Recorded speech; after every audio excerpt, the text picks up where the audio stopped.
Hello, I'm Ari Cortez, a senior at Mountain View High School, and today I want to talk to you about your opportunity to help Evergreen Public Schools put students first. Evergreen Public Schools is putting a replacement levy on the April 26, 2022 ballot to help preserve and maintain critical and necessary programs to assist, enrich, and provide educational opportunities for all students. Levy dollars help pay for 10 of our 15 school nurses, and in this age of COVID, they've become more vital to our schools than ever. Okay, I've got my manual here for infectious disease control, and I'm looking it up right now to see exactly what they recommend.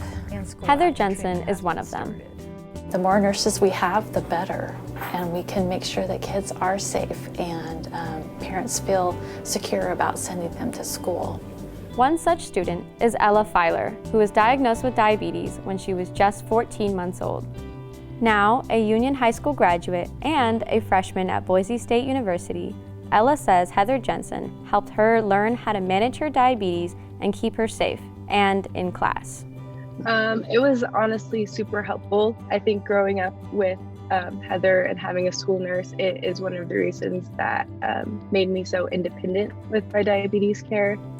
Ella's mom, Bonnie, says school nurses like Heather gave her the confidence that her daughter was in good hands during the school day. Yeah. It was a huge impact on her academics. It gave her confidence. She would grasp how to look at her blood sugar number, treat it, and move on in her school day. And it didn't interrupt the flow.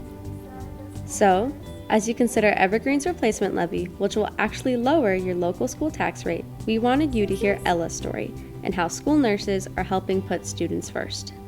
It's been a joy. That's one of the best parts of my job, is to get to know these families really well and know that they have confidence in you, that you're taking care of their child when they're at school. For more information on the replacement levy and the important student programs it will fund, please visit our website, evergreenps.org, and please remember to vote April 26th.